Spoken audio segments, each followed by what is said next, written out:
thought about money for quite a while, obviously since the PayPal days. And then the companies that preceded that, X.com, which I created, and Confinity, which Peter Thiel, Max Levchin, Luke Howry, and others created. And we combined the companies and made PayPal. So I've been thinking about money for a long time. And really, I think it's best to think of money as an information system, primarily an information system for labor allocation. And for practical purposes, it exists in a series of heterogeneous databases, like very different databases in bank mainframes around the world.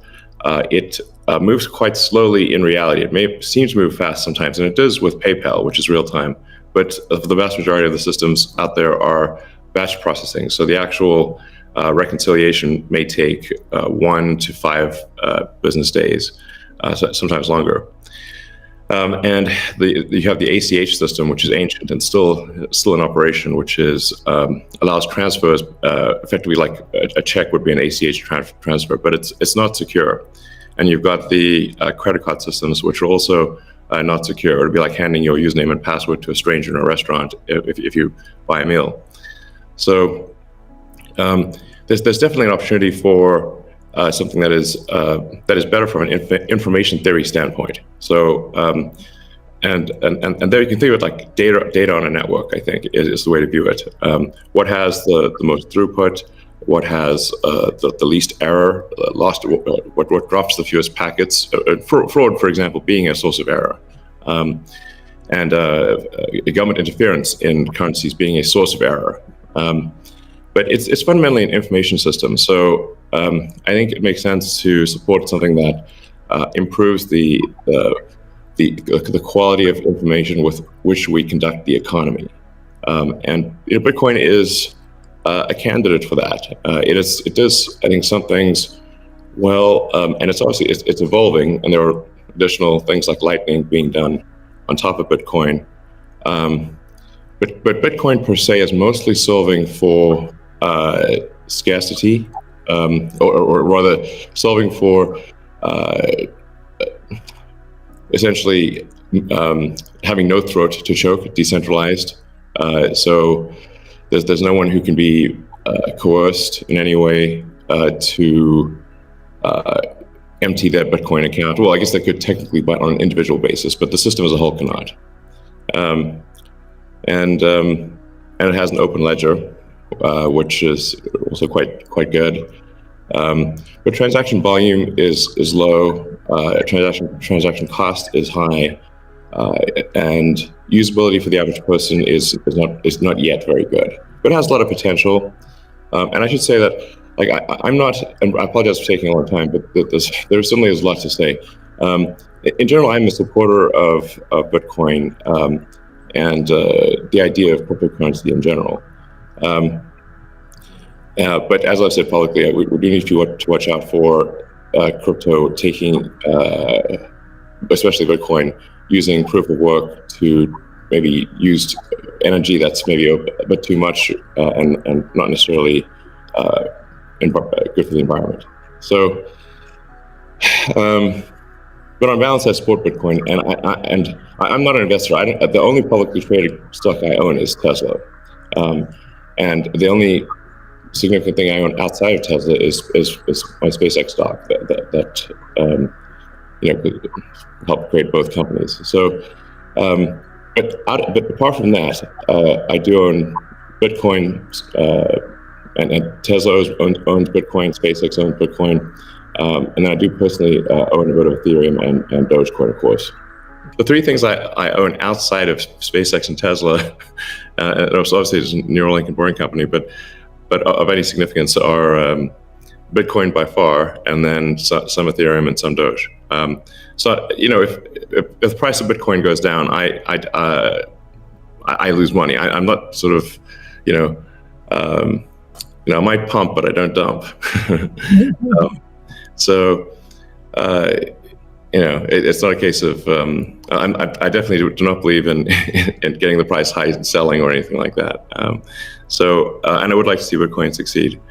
I had this idea, which is kind of off the wall, but like let's say you need a little space heater, And normally your space heater would just be pure entropy. But what if that space heater was also a Bitcoin, Ethereum, Doge mining node? Pick your currency. And so then you'd be heated up, and you would also mine your crypto and have connectivity in one. I love that idea. Yeah, I mean, better than running a space heater. There appears to be a positive trend in the energy usage of Bitcoin. Actually, part of this is due to the drop in Bitcoin price. What I observed, or what I thought I was seeing, there may be some disagreements on this, but from when Tesla announced that it had acquired Bitcoin and was doing Bitcoin transactions, there was a massive run-up in the Bitcoin price, and also a massive increase in the amount of energy used to mine Bitcoin.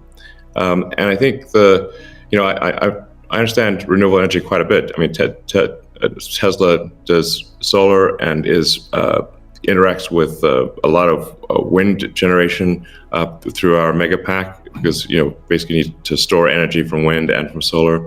So we're pretty plugged into the renewable energy industry. And there's just no way that you could basically double or triple the amount of energy in such a short period of time with renewables. But you could shovel coal that fast. And so I was like, look, this is too sketchy. Tesla's mission is accelerating the advent of sustainable energy. We can't be the company that does that and also not do appropriate diligence on the energy usage of Bitcoin.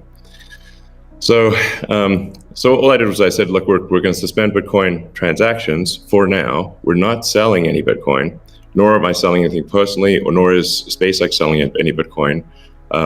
Again, I want to emphasize SpaceX, Tesla, and I own Bitcoin. I also own a little bit of Ethereum and Doge, but the companies just own Bitcoin, and the Bitcoin that I own is worth much more than the Ethereum or Doge. So clearly, if I'm if these actions negatively affect me financially, if I was purely financially motivated, then I would not express this reticence about Bitcoin energy usage. Now, it looks like Bitcoin is shifting a lot more towards renewables, and a bunch of the heavy-duty coal plants that were being used, unequivocally being used, this is not a question mark, have been shut down, especially in China. So I think it's probably, we want to do a little bit more diligence to confirm